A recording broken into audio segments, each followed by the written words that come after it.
Hello. Been a long time since I've been on here. Lots been going on. Um, Today is my daughter's birthday. My daughter and I are not on very good terms right now. Um, I am going to just put this out there the way I see it. She believes that she had the worst childhood ever and that I was the worst mom ever. Now, I was not perfect. Far from it. I was born in the 60s and I grew up in the 70s. I was 14 years old when I got pregnant with her. And no, we don't live in the hills. But it was 1976. And it was a different world then. It was,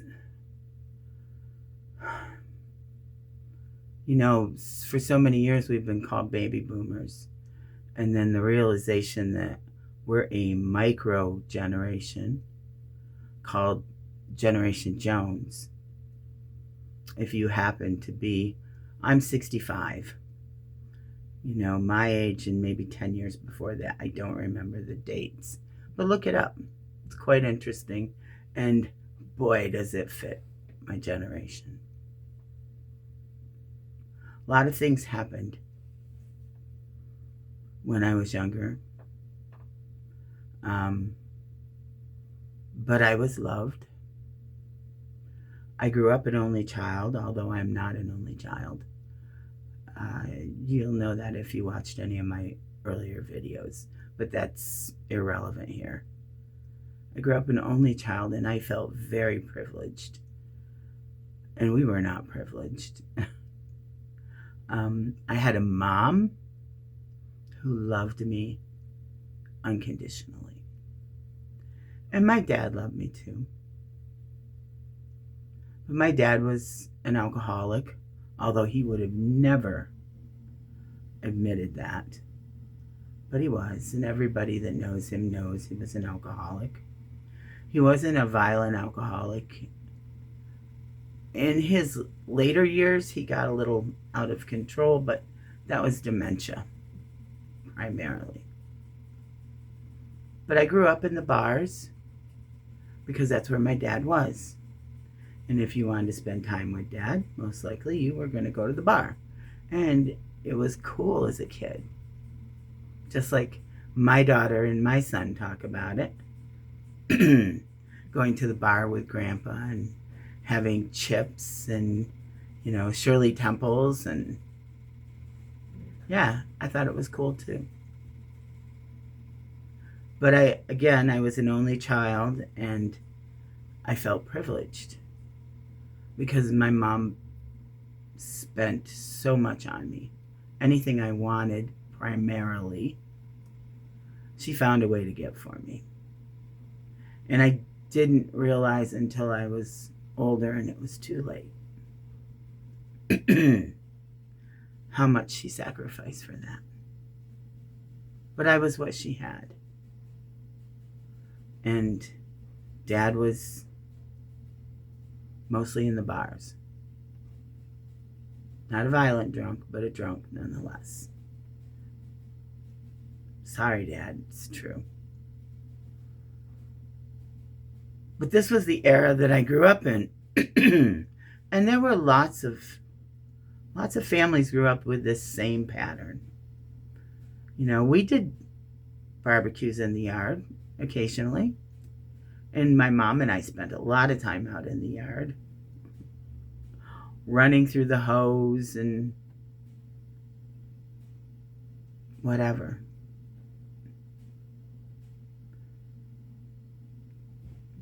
So anyhow, fast forward.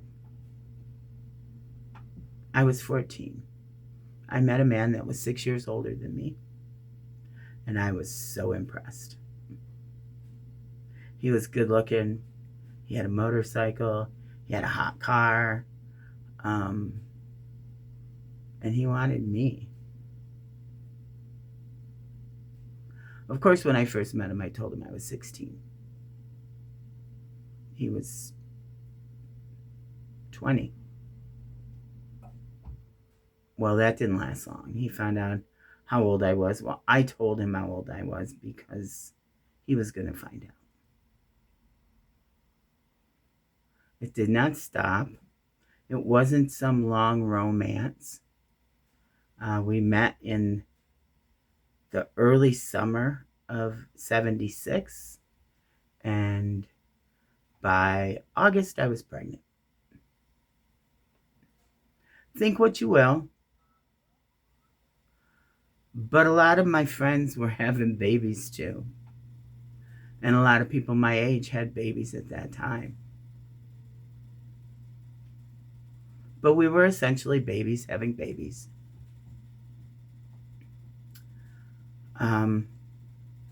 Sorry about the ums. I'm going to try to control it. I called my brother when I found out I was pregnant. Yes, I know, I said only child. That's another story. He was 25 years older than me. And off to Michigan I went. Still didn't tell my parents. Spent the night with the guy at his parents' house. That was interesting. Went off to Michigan. He came out a couple weeks later. He knew somebody. They doctored my birth certificate to say I was 19, and we got married. We had a wedding. My parents were there. It was somewhat hostile, but we still had the wedding. His family was there. And then I went off to be a wife. Pregnant. Moved to Michigan from Western New York, from a small town in Western New York. We moved to Michigan, and I had my daughter in 1977. And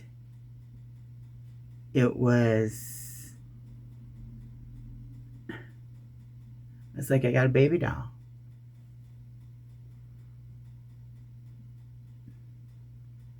And then the abuse began, and that went on the marriage lasted 3 years, during which time 2 years after her I had my son, and shortly after that I was gone for good. And I made a lot of mistakes, but my mistakes were in going back, leaving and going back, and leaving and going back, and bringing my children back and forth into that. Finally,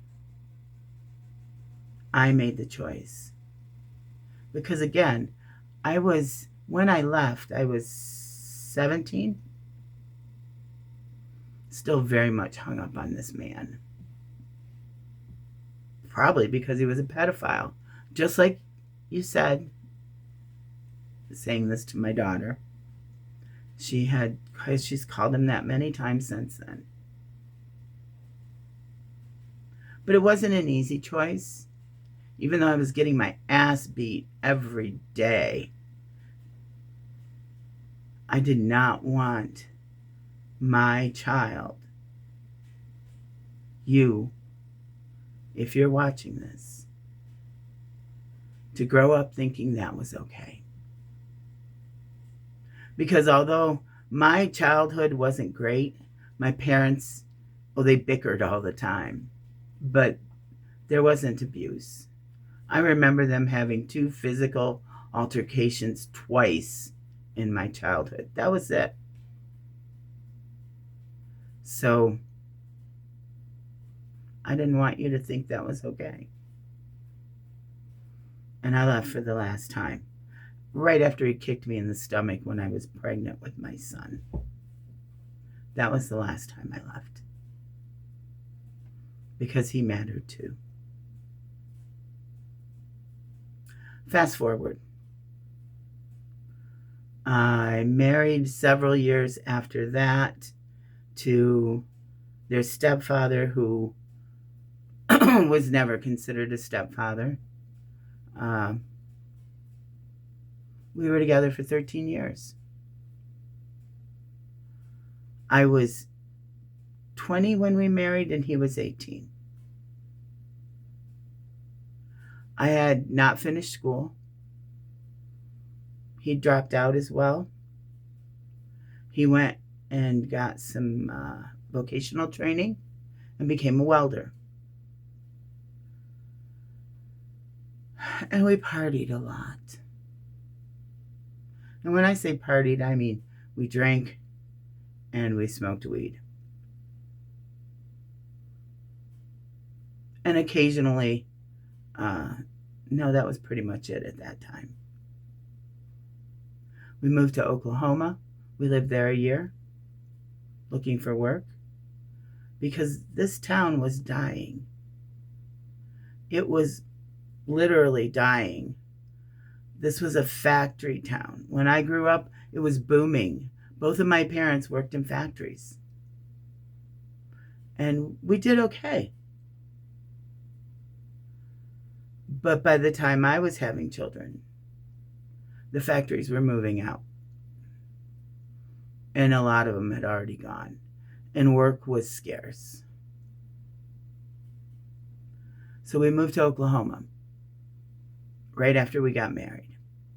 That was a fiasco too. Not moving to Oklahoma, getting married and getting out of there. And I will be the first one to say, did not do everything right. I didn't. But I did the best I knew how. My mom was still alive. And when we went to Oklahoma, we took the kids with us. And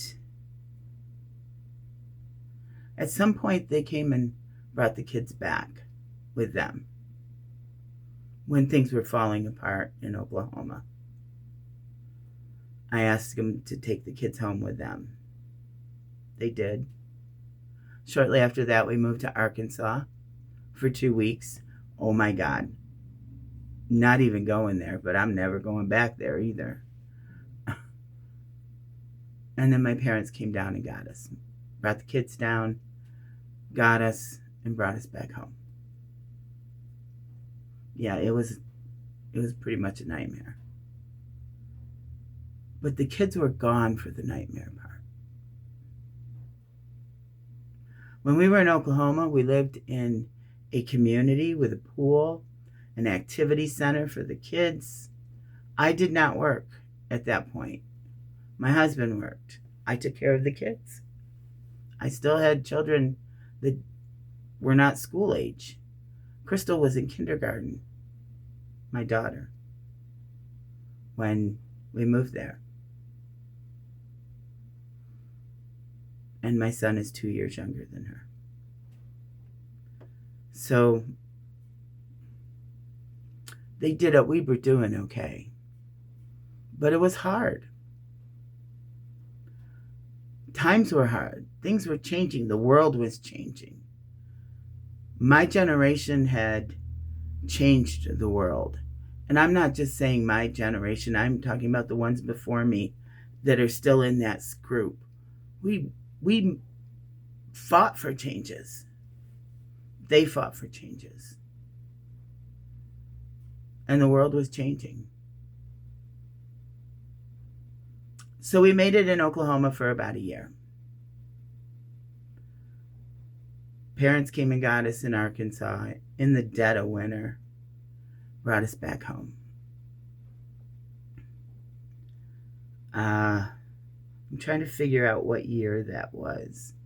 I want to say it was around 1980. No, 81? No. We moved to Oklahoma in 81 because that's when we got married in 83. Wow, I'm all messed up on my dates, but it was that time frame. Came back home, got an apartment. We did okay for a while. Dan got a job. Again, both of my kids were not in school yet. Michael started school before we left again. And we went to Reno. We had met some people in Oklahoma who had said, you should come to Reno. There's all kinds of work. We left and went to Reno. When we left and went to Reno, my kids stayed here with my parents until we got established. It took us about 3 months, and then they came out and brought the kids out. We were living in an apartment complex near where I worked, and Dan was working in, I believe he was working in construction then. I could be wrong. But we were both working. But I worked opposite his schedule, or he worked opposite mine, because the kids were too young to be left alone. We lived there for a while, and then we moved, and we moved again, and we moved again, and we moved again. I was always chasing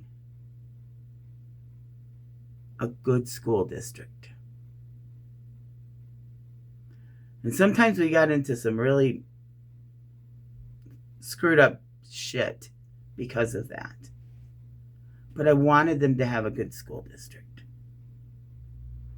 And we lived beyond our means. And again, we weren't perfect. We were partying. I wasn't drinking once we went to Nevada. I wasn't drinking. But I was smoking pot. And our friends introduced us to meth. Well, crank, it's called out there. Crank is a really good, really not good, motivating drug when you live in a 24-hour-a-day town. I had got a job downtown working in a tourist shop, and I believe Dan was working at the ironworks then, but I could be wrong. He was working. He was always working somewhere. It was tough. It was the city. We weren't city people. I grew up in a village. He grew up in the country. But we had learned some things through going to Oklahoma, and we were in our early 20s. But we moved around a lot. I wanted the kids in good schools.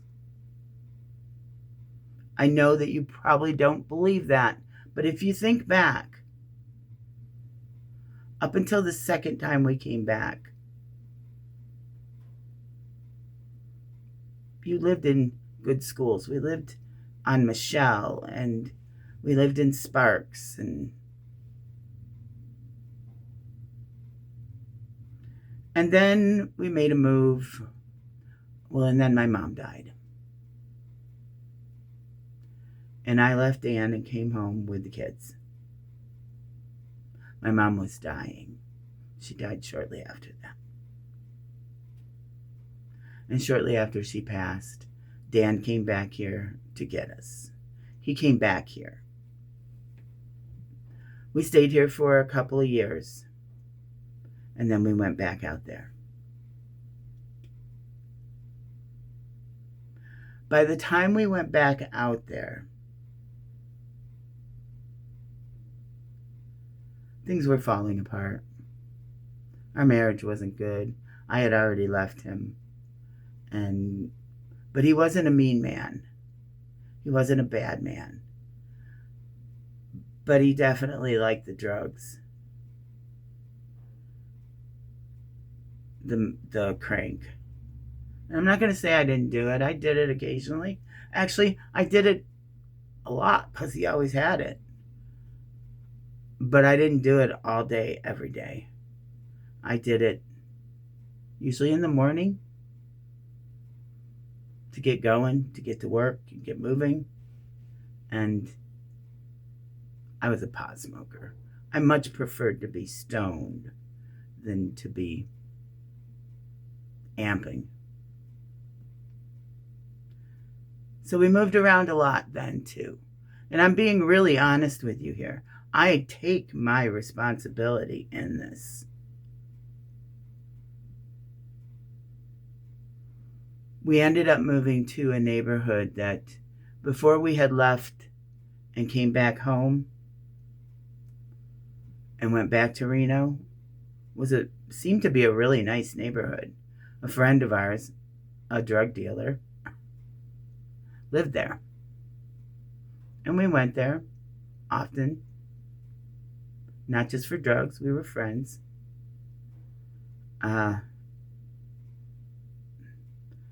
When the apartment came up, we went. Now let me tell you, in between there's the story of, and the truth of, me finding out about getting adopted. So when we moved to those apartments, my sister Susan had moved up here, or to Reno, not here. We went down there, we lived down there for 3 months. Crystal didn't even come with us. She was living with a friend of mine who I worked for a while, and she loved her, and she was privileged in the real sense of privileged. And Crystal got to get a real taste of that. And I thought it was a good thing.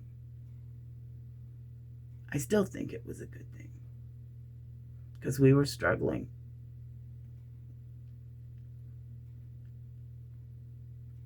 Anyhow, after that, we moved back. We stayed in a hotel long enough to gather enough money together to get into these apartments. My sister moved there as well. I had found out the summer before that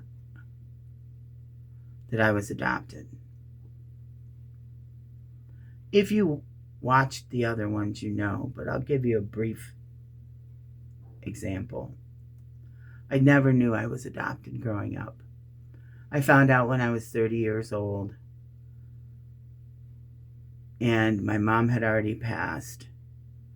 She died when I was 25. And it rocked my world. I felt like everything that I knew was a lie. And I didn't know what to believe anymore. And I let myself fall into it. We were doing quite a bit of drugs then. And the kids were running wild. My daughter was running with the gang members. Got shot at. My son was 13 years old. He was stealing stuff and selling it, and dealing pot. I didn't know he was dealing pot at the time, but I did know he was around it because I knew. I pulled my daughter out and brought her home to live with my niece and go to school here, back in the small town. Because when she got shot at, she didn't get hit. She told me about it. It scared me. before that happened, because there was no control. None. Either one of them. They were doing whatever they wanted, no matter what I said. She had a boyfriend, and one night she came home drunk. And I was waiting for her. And she came up the stairs. We lived on a second floor. And she got right in my face. And I was in her face. And she said something to me, and I don't remember what. Probably called me a bitch, something like that. And I slapped her right across the face. She was 15 years old then. She said, "I'm going to call the cops on you." I said, "I'm going to call them first." So I called them. And she was so drunk. I called them and I told them, "I just slapped my 15-year-old. And if you don't get here pretty soon, I'm going to knock the shit out of her." She came home drunk with her older boyfriend, and you need to get here. And they came. And they told her she was wrong. And I don't know what your version of it is, daughter. But if you think hard enough, you'll know.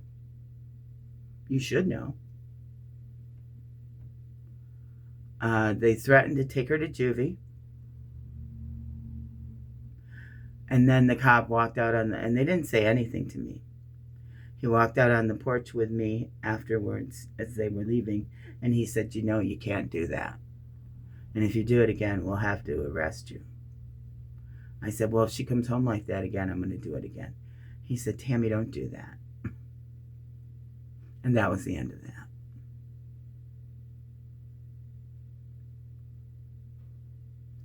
Things got so bad in so many ways that I attempted suicide. I took a bottle of sleeping pills.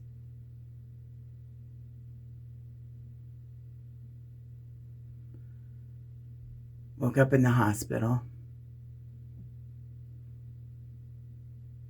My husband saying, "What about me? What about me?"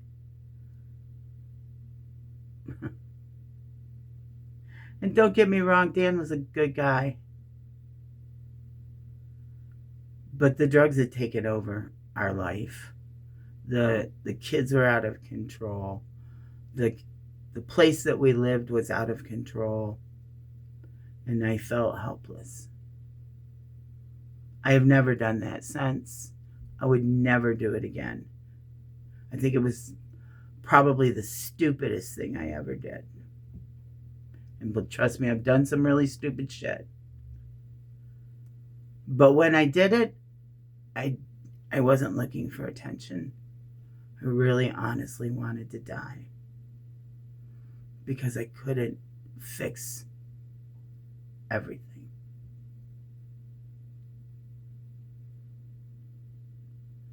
Brought my daughter home. She lived with her niece, or with her cousin, my niece, and her birth father for a little while. That was a disaster. I moved back home. Got Michael back here right after that. And got a place to live downtown. And I had told Michael, "You will not bring the cops here." I told them both. "You're not going to bring the cops to my door here. It's not going to happen." And Mike and I had been talking. That's their father. And I asked him for help. Because they were out of control. And his idea of help was physical.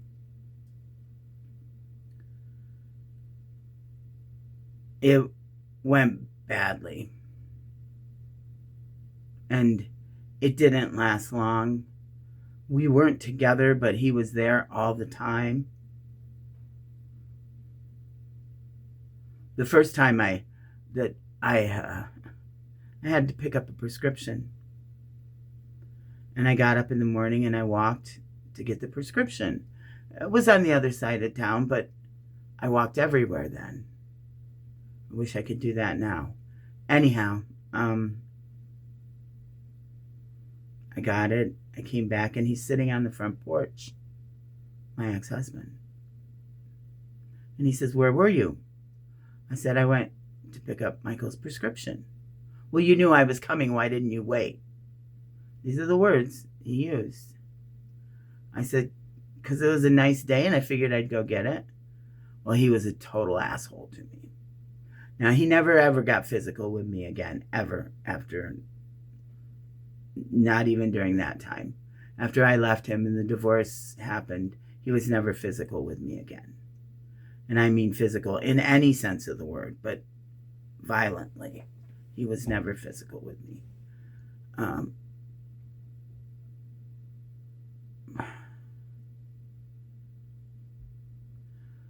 Things devolved from there. The kids were mad at me because of Mike. That's where Crystal tells me, daughter, told me, "That's when you lost us." I was afraid I was going to lose you anyhow, but not in that way. Life went on.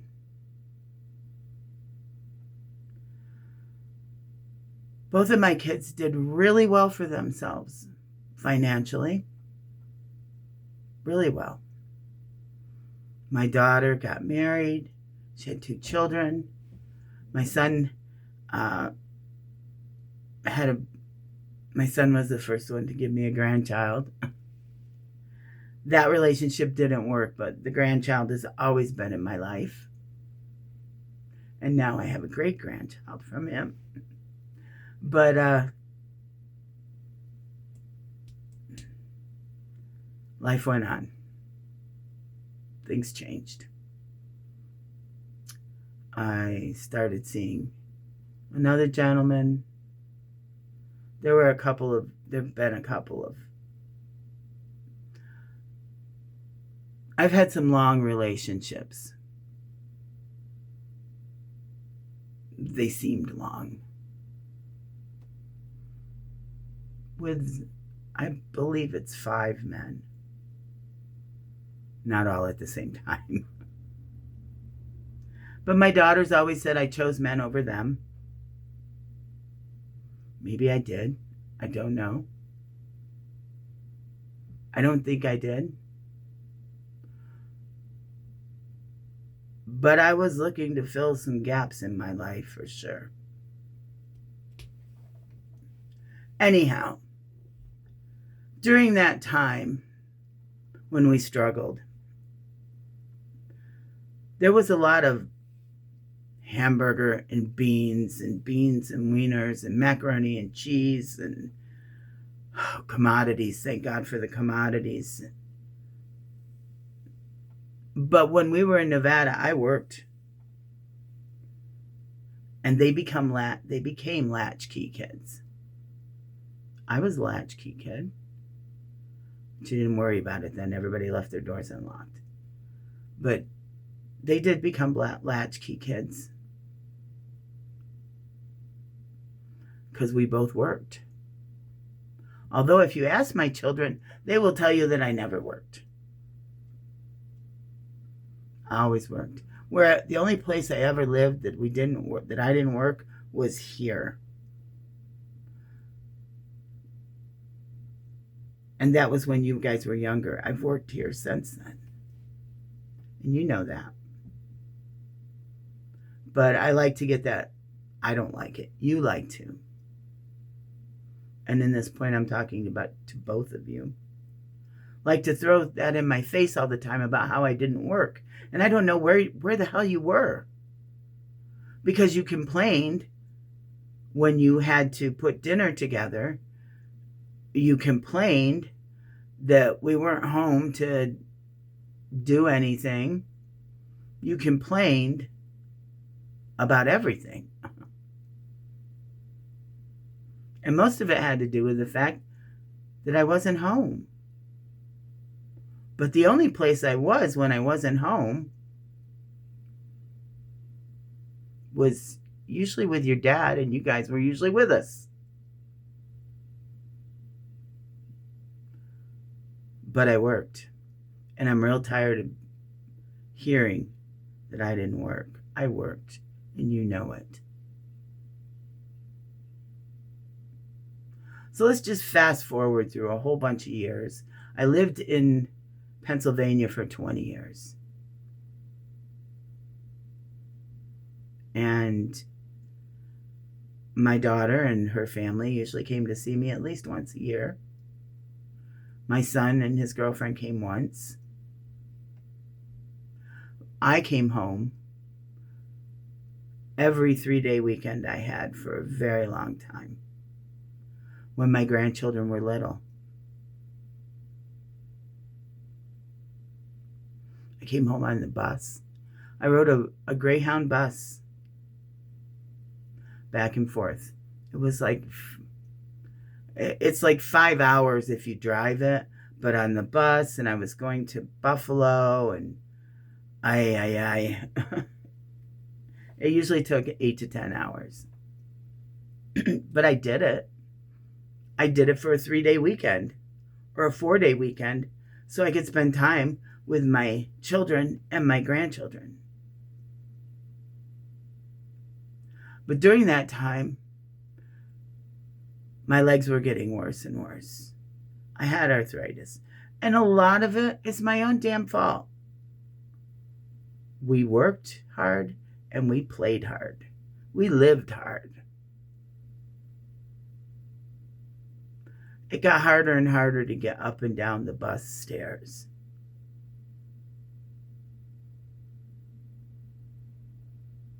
So I came less and less.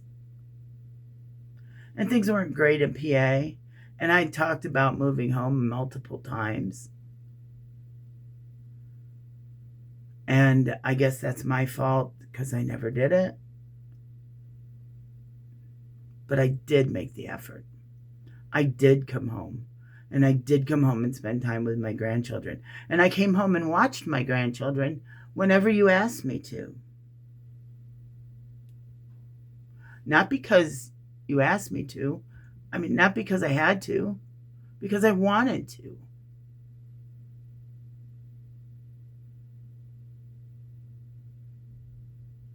The grandchildren are all grown now. They all have their own lives.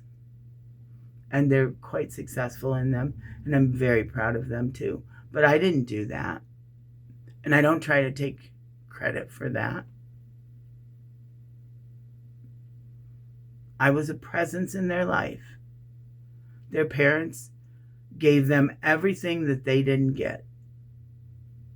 My children had something to eat in their belly every night. But was it what they wanted? No. Many times we didn't have the money for that.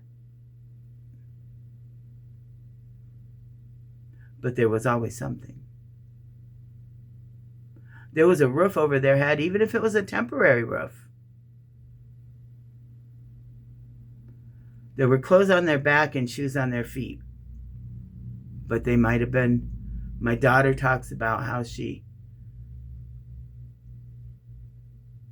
exchanged a pair of shoes because her shoes were too tight.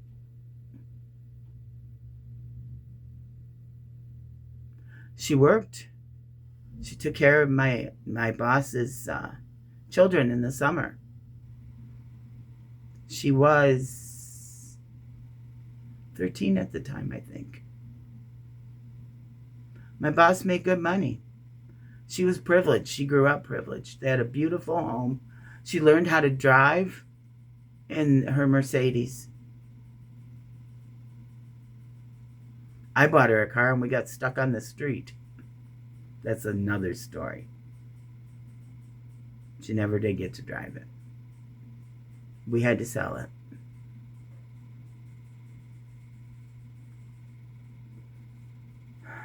I wasn't a perfect mother. I've never pretended to have been a perfect mother. But what you had always was love. It was the one thing that I could give you. Even when I was mad at you, I told you every day I loved you. Because I did. And I do. I will always love you. I don't like you a lot of the time. And you don't like me. But I love you with all my heart. But I'm done. I'm done with the blame. I'm done with the hurt. Oh, and I want to bring one other thing up here. In the early years of your marriage, when we spoke all the time, you would complain about specific family members. I'm not going to say names. And how they expected so much every holiday. And I never expected anything, and I never asked. You did. You always bought me the coolest things. And those things meant so much to me because you put effort into it.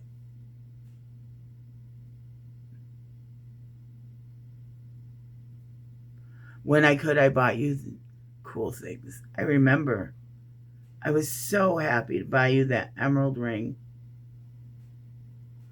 And I remember at some other point you told me that you didn't wear it because it bothered your finger.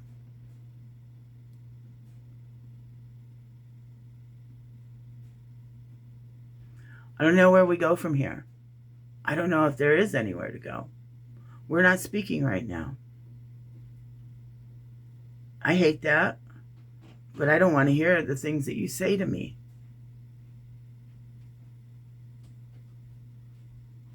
You are so heartless at times. I guess you think the same of me.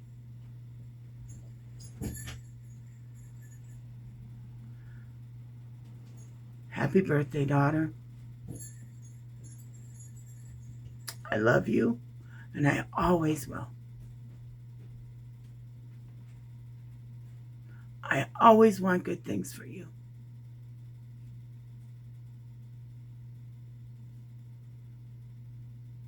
I'm very proud of the woman that you have become.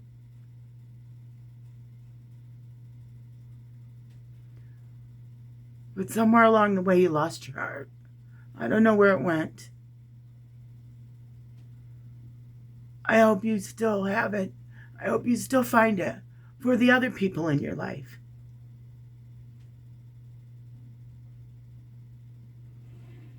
But I'm done apologizing. Because I've done it enough. And I don't deserve it anymore. And I don't know how much time I have left. But I'm not going to spend it apologizing for things that happened. Well, you're almost 50, so all those years ago. You might not have had everything, and you might have thought it was really tough. But if you look around and listen to the stories around you, I thought I had everything. And it was really tough.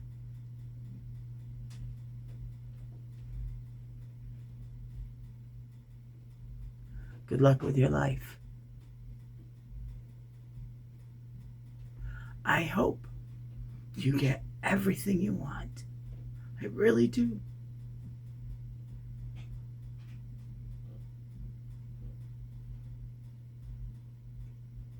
Happy birthday.